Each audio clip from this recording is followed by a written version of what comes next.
बहू की शादी। मधु की बहू निशा की शादी उसके बेटे वैभव से होती है। दोनों की जोड़ी बड़ी ही शानदार थी, लेकिन शादी के 2 साल बाद ही वैभव का स्वर्गवास हो जाता है।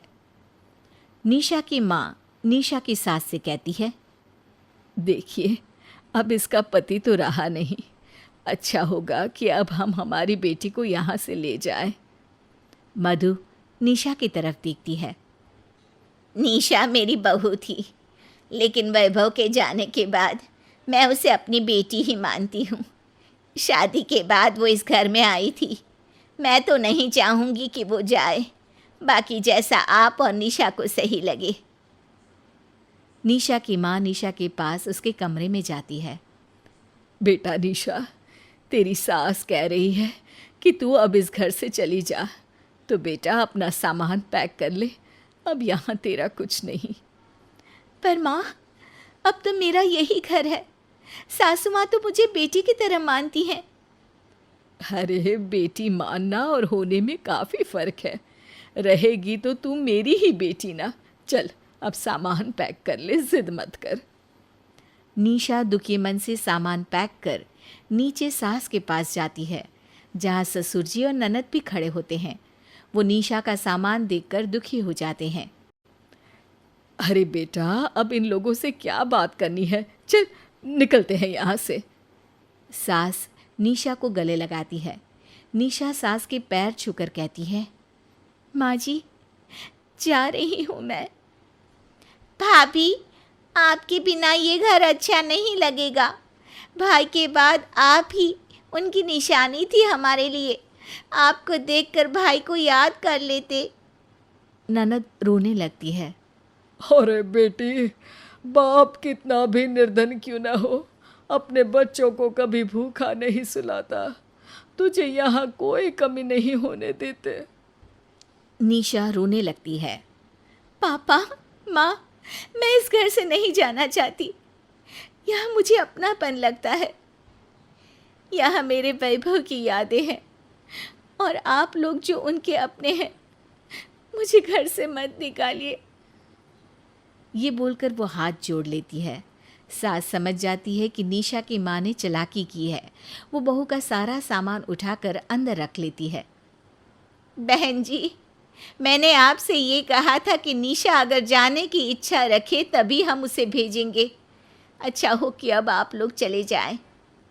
निशा अपनी माँ की तरफ आश्चर्य भरी नज़रों से देखती है।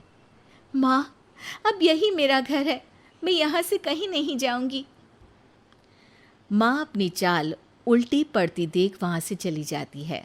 निशा अब घर में बेटी की तरह रहती, माँ बाप का ख्याल रखती, घर का काम करती और खाली समय में अपने कमरे में चुपचाप बैठ जाती।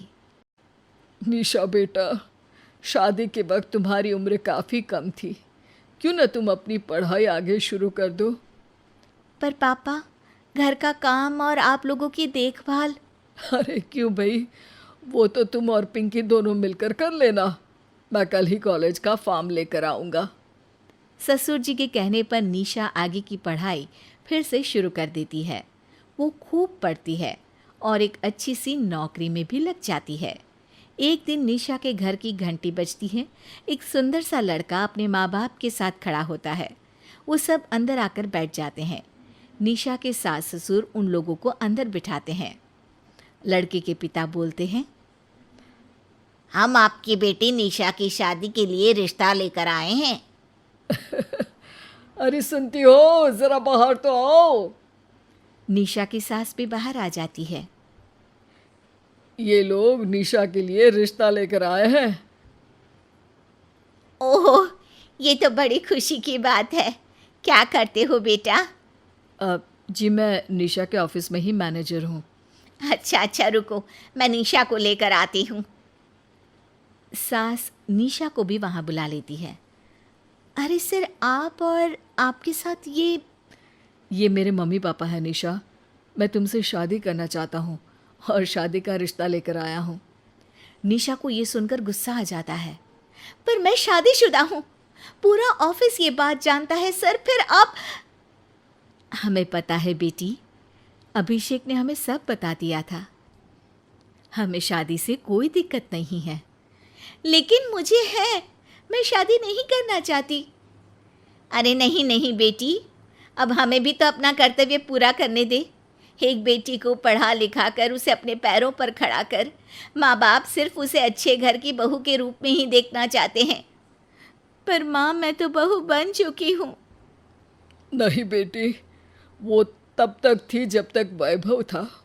उसके जाने के बाद से तो तू हमारी बेटी है, और बेटी की शादी करना हर पिता का सपना होता है। हमें ये लड़का पसंद है।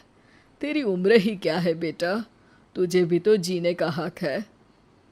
निशा सर झुका लेती है और शादी के लिए हाँ कर देती है।